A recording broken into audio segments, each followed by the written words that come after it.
Hello warriors, this is Dr. Santosh. MPSC 2024 या अंतर्गत राज्यसेवेची add नुकतीच आलेली आहे. त्याला अनुषंगिक आपण एक मेंटॉरशिप प्रोग्राम सुरू करत आहोत. त्याच्यासाठी आपण एक नवीन ॲप्लिकेशनच लॉन्च करत आहोत. नाव आहे राज्यसेवा मेंटॉर. हे एक ॲप्लिकेशन आहे, अँड्रॉइड ॲप्लिकेशन राज्यसेवा मेंटॉर. हे फक्त डिझाईन आहे मेंटॉरशिप प्रोग्रामसाठी. आता हे लॉन्च करत आहोत आपण 5 जानेवारी 2024 रोजी. मग ह्या ॲपमध्ये काय काय नक्की असेल किंवा याच्या अंतर्गत काय काय अपेक्षित मेंटॉरशिप प्रोग्राममध्ये गोष्टी असतील तर ते आपण पुढच्या स्लाइड्समध्ये बघूया. ठीक आहे.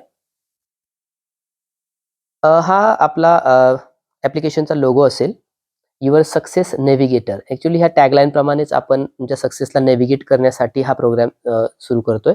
राज्यसेवा मेंटॉर हे ॲपला लोगो आहे. ठीक आहे. आता याच्यामध्ये पहा की राज्यसेवा हे जरी नाव असलं तरीही MPSCच्या रिगार्डिंग इतर एक्झाम्स आहेत, जसं कंबाईन एक्झाम आहे, त्याचे सुद्धा मेंटॉरशिप आपण याच्यामध्ये घेत आहोत. ओव्हरव्ह्यू काय आहे याचा? जनरली एक इन शॉर्टमध्ये सांगायचं म्हटलं तर एक हा ऑनलाईन प्लॅटफॉर्म असणार आहे ॲप्लिकेशनवरती. याची व्हॅलिडिटी ही प्रत्येक कोर्सनुसार वेगवेगळी असेल. जसं राज्यसेवेसाठी जर बघायला गेलं तर जी राज्यसेवे 4 महिन्याची आहे तिथपर्यंत असेल. कंबाईनची आणखी 1-2 महिने पुढे असेल. सो व्हॅलिडिटी ही डिपेंड्स आहे कोर्सेसवरती. अँड्रॉइड ॲप्लिकेशन बरोबर बाकी आता iOS आणि वेबसाईट सुद्धा लवकरच येईल, पण सध्या आपण प्रथमतः अँड्रॉइड ॲप्लिकेशन लॉन्च करत आहोत. ठीक आहे. आता या मेंटॉरशिप प्रोग्राममध्ये अपेक्षित काय पहा. एकतर डेलीमध्ये काही गोष्टी आहेत, जसं डेली टार्गेट्स असणार आहेत आणि डेली फॉलोअप असणार आहे. हा फॉलोअप डेली आहे. ठीक आहे. कारण आपण जनरली पाहतो की मेंटॉरशिपमध्ये फक्त गायडन्स अपेक्षित आहे, तर तसं नाहीये. त्याच्यासोबतही आणखी काही गोष्टी इथं डिझाईन केलेल्या आहेत मी. जसं टार्गेट डेली बरोबर त्याचा फॉलोअप डेली होतोय का?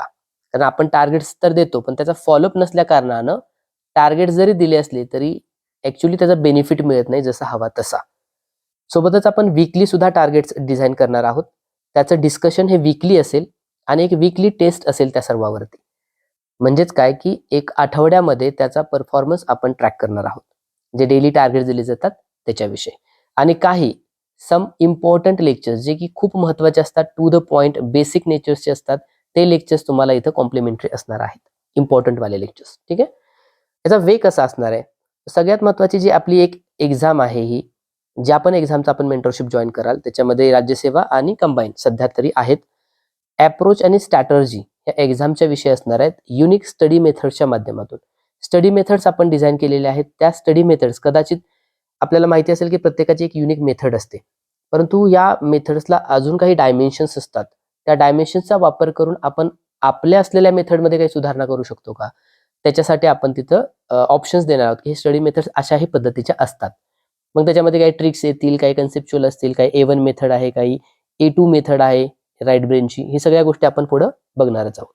अजून काय याच्यामध्ये असेल तर टू द पॉइंट असलेले स्टडी सोर्स. कारण एक्झाममध्ये जनरली तुम्ही क्लासेस केलेही असतील. ज्यावेळेस आपण मेंटरशिप जॉईन करतो त्याच्यामध्ये 2 पद्धतीची विद्यार्थी असू शकतात. ऑलरेडी ज्यांनी क्लास केलेले आहेत आणि जे आता तयारी करू इच्छितात. ठीक आहे. आणि काही वर्किंग असतात. या सर्वांसाठी टू द पॉइंट असलेला स्टडी सोर्स काय असला पाहिजे, प्रिव्हियस इयर क्वेश्चन्सचं डिकोडिंग कशा पद्धतीने असलं पाहिजे किंवा MCQ कडे बघण्याचा आपला अप्रोच कसा असला पाहिजे. काही MCQs हे नॉलेज बेस असतात, इन्फॉर्मेशन बेस असतात, तर काही हे स्किल बेस असतात. आणि काही हॅक्स पण असतात की तुम्हाला माहिती नाही तरी पण आपण MCQ कसा डिकोड करू त्याच्याविषयी आपण बोलणार आहोत. 4 महिन्याचं टू द पॉइंट प्लॅनिंग असेल. 4 महिन्यामध्ये आपण काय करणार आहोत हे पहिल्या लेक्चर्समध्येच तुम्हाला तिथे सांगण्यात येईल. ठीक आहे. आता याच्यामध्ये पुढं काय पहा की फोकस कशावर असणार आहे, तर फुल्लेस्ट एक्सप्लोरेशन ऑफ युअर पोटेन्शियल. तुम्हाला माहिती आहे की तुमचं पोटेन्शियल काय आहे, परंतु ते रिफ्लेक्ट होत नाहीये मार्क्समध्ये. म्हणून आपण मार्क्सवादी अप्रोच घ्यायचा इथं. मार्क्स कसे जास्त पडतील तशा पद्धतीने घ्यायचं आणि तुमच्या पोटेन्शियलला ॲक्च्युली रिफ्लेक्शन ॲक्शनमधून रिझल्टमध्ये कन्व्हर्ट करण्यासाठी. बस एवढाच एका शब्दात सांगायचं म्हटलं तर एवढंच आहे. तुमच्याकडे पोटेन्शियल आहे हे मान्यच आहे, परंतु त्याला एक राईट डायरेक्शन देऊन ते रिझल्टमध्ये कन्व्हर्ट करायचं. ठीक आहे. त्यासाठी गरज आहे पर्सनल प्लॅनिंगची आणि पर्सनल शेड्यूलची. आता आपण म्हणाल की इथं जे टार्गेट दिले जातील आणि आमचे काही टार्गेट्स ऑलरेडी झालेले असतात त्याचं काय, तर याच्यामध्ये मी 50-50% चा अप्रोच ठेवलेला आहे. 50%चा म्हणजे काय, 50% हे आपल्या टार्गेट्समधून मी कव्हर अप करेल सगळा सिलेबस, ट्राय हाच असेल. आणि 50% हे तुमच्यानुसार असेल की तुम्ही कुठपर्यंत आहात. तुम्ही 40% पर्यंत असाल तर तुमचे 60% प्रयत्न पर्सनल प्लॅनिंग मधून केले जातील आणि त्यानुसार तुमचं शेड्यूल बनलं जाईल. ठीक आहे. काही जणांचा 20% झालेला असेल तर 80% प्लॅनिंग बनवून दिलं जाईल. काहींचा 90% झालेला असतो तर 10% एक्सलन्सीसाठी सुद्धा दिलं जाईल. एक्सलन्सी कशी येईल आपली? एकतर लॉजिक बिल्डिंग मधून येईल, लिंकेजेस असले पाहिजेत, कारण आपण वाचतो फ्रॅक्शनमध्ये, परंतु ॲज अ होलिस्टिक अप्रोच येण्यासाठी आपल्याला लिंकेजेस खूप महत्त्वाचे असतात, कारण काही विषय आपले असे असतात की लिंकेजेस मधूनच आन्सर येतं. अप्लाइड स्किल हे खूप इम्पॉर्टंट आहे आणि काही टेक्निक्स. 2 प्रकारचे विद्यार्थी असतात बघा, इन्फॉर्मेशन बेस असलेले आणि एक ॲप्लिकेशन बेस असलेले. ॲप्लिकेशन म्हणजे काय, तर ॲप्लाइड नॉलेज असतं त्यांच्याकडे. कमी वाचलेलं असतं, परंतु त्याचं ॲप्लिकेशन इतक्या मल्टिपल डायमेन्शन्सनं करतात आणि उत्तरापर्यंत येतात. काही तुमचे मित्र बघितले असतील तुम्ही, की त्यांना प्रश्न विचारला की काही माहीत नाहीये तरी देखील ते आन्सर काढू शकतात. अशा पद्धतीच्या टेक्निक्सचा इथं विचार करतोय. ठीक आहे. तर ह्या पद्धतीने आपण हे डेव्हलप करणार आहोत. क्विक आणि मल्टिपल प्रकारच्या रिव्हिजन झाल्या पाहिजेत. तर रिव्हिजन्स गरजेची असते. आपल्यामध्ये रिव्हिजन करण्याच्या पद्धती कधी काही वेगळ्या असतात. काही जण म्हणतात 2 ते 3 रिव्हिजन्स असतात. तर माझं वैयक्तिक मत याच्या ठिकाणी वेगळं आहे, की रिव्हिजनची व्याख्या बदलली पाहिजे. रिव्हिजन म्हणजे नक्की काय? आपण रिव्हिजन का करत नाहीये? एका शब्दात सांगायचं झालं तर आपल्याकडे रिव्हिजन करण्यासाठी मटेरियल जे आहे ना, ते त्या पद्धतीचं नसतं. कारण पहिल्यांदा जी रीडिंग असते त्याच पद्धतीच्या रीडिंगने परत आपण एकदा वाचणं म्हणजे रिव्हिजन. तर ती तशी व्याख्या इथं मला अपेक्षित नाहीये. सो रिव्हिजन करण्यासाठी तुम्हाला मायक्रो नोट्स किंवा A1, आता हे A1 नोट्स काय ते तुम्हाला नंतर कळेल. तर या पद्धतीच्या नोट्स तयार केल्या गेल्या पाहिजेत, जेणेकरून मग तुम्ही रिव्हिजन कराल. अदरवाईज जे प्रथमदर्शनी वाचलंय तेच पुन्हा वाचणं म्हणजे रिव्हिजन नक्कीच नाही. कारण त्याच्यामधून काहीतरी तुम्ही सार भाग काढला पाहिजे आणि मग त्याची रिव्हिजन केली पाहिजे. सो त्यामधून क्विक अशी पद्धतीची रिव्हिजन होते आणि जर क्विक रिव्हिजन झाली तर त्याचे आपण कितीही पारायणं किंवा मल्टिपल पद्धतीनं रिव्हिजन करू शकतो. ठीक आहे? ओके. आता याच्यामध्ये पहा, एक्झाम फोबिया जो असतो बऱ्यापैकी विद्यार्थ्यांचा, तर हा इश्यू असतो की एक्झाममध्ये त्यांना आठवत नाहीये. म्हणजे इथं जर विचारलं तर ते भरपूर छान पद्धतीने उत्तरं देतील. पण एक्झामच्या त्या 2 तासामध्ये, 1 तासामध्ये गडबड होते. त्या फोबियावरती सुद्धा वर्क केलं जाईल. कॉन्फिडन्स बूस्टर आणि मोटिव्हेशनल अशा पद्धतीचे काही लेक्चर्स असतील. परफॉर्मन्स तुमचं ट्रॅक कसं केलं जाईल, तर तुमचं डे फॉलोअप घेतला जाईल त्याच्यामधून. या सगळ्या गोष्टीही त्यात विचारात घेतल्या जातील. कॉन्फिडन्स लेव्हल काय आहे? एक्झाम फोबिया कमी होतोय का? क्वेश्चन्सला बघण्याचा दृष्टिकोन तुमचा बदललाय का? या सगळ्या गोष्टीतून आपण तो ट्रॅक करेल. आणि बाय प्रोफेशन मी डॉक्टर असल्याकारणाने तो जो ॲडव्हाइस असेल, तर तुम्हाला कॉम्प्लिमेंटरी असेल. आणि ह्याही गोष्टी मॅटर करतात, की ऐनवेळी तुम्ही तिथे जाऊन आजारी पडलेले असतात. ऐनवेळी म्हणजे एक्झाम आहे 4 दिवसावर आणि तिथं तुम्ही साधा सर्दी ताप असतोय, तरी देखील तुमचा परफॉर्मन्स खूप खाली येतो.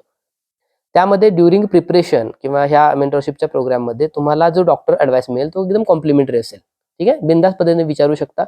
कारण एकच आपला उद्देश आहे, तुमचं पोटेन्शियल एक्सप्लोर झालं पाहिजे.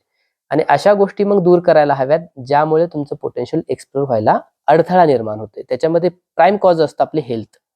सो हेल्थ ओरिएंटेड सुद्धा तुम्हाला लेक्चर्स किंवा कॉम्प्लिमेंटरी मोटिव्हेशन लेक्चर्स दिले जाते. ठीक आहे. आता ह्या मेंटॉरशिप बरोबर अजून भरपूर काही गोष्टी आहेत. एक जस्ट इनिशिएट करतोय आपण एक आपलं ॲप्लिकेशन. त्याच्यामध्ये मग जशा पद्धतीने तुमच्या रिक्वायरमेंट येतील त्या पद्धतीने त्याच्यात ॲडिशन केली जाईल. उद्देश हाच आहे मित्रांनो, की एक पद्धतीचा असा मेंटॉर तुम्हाला मिळवून देणं, की ज्याला तुम्ही एक सरेंडर टाइपमध्ये जाऊन कोणीतरी फॉलोअप घेतंय या भूमिकेतून तुम्ही अभ्यास कराल. तुम्ही अभ्यास करत नाहीत असं नाहीये. परंतु कोणीतरी तुमच्यावरती वॉच ठेवतंय, कोणाला तरी तुम्ही रिस्पॉन्सिबल आहात, अकाउंटेबल आहात, अशा टाइपमध्ये जर अभ्यास झाला तर त्याची तीव्रता खूप वाढते. ठीक आहे. तुमच्या मित्रांना या पद्धतीने तुम्ही सजेस्ट करू शकता, की अशा पद्धतीचा एक प्रोग्राम आपण लॉन्च करत आहोत. एक वेगळ्या पद्धतीचा आहे. त्याच्यामध्ये टीचिंग सुद्धा थोडी अपेक्षित आहे. टीचिंग दिली जाईल, टेस्ट सुद्धा घेतल्या जाईल. एक्स्पेक्टेशन्स हे आहे, की तुमचा परफॉर्मन्स वाढावा. ठीक आहे. सो जे एक इंटरेस्टेड आहेत त्यांनी या नंबरवरती WhatsApp करा किंवा या नंबरवरती कॉल करा. टेलिग्रामवरती ही आपली लिंक आहे. टेलिग्राम्सवरती रिवायझर्स इनिशिएटिव्ह यावरती तुम्ही ग्रुप जॉइन करा. त्यावरती तुम्हाला इन्फॉर्मेशन अजून मिळेल. तरीही काही क्वेरीज उरल्या असतील तरी देखील तुम्ही या 2 नंबरवरती कॉन्टॅक्ट करू शकता. ठीक आहे. ओके. भेटूया 5 तारखेला.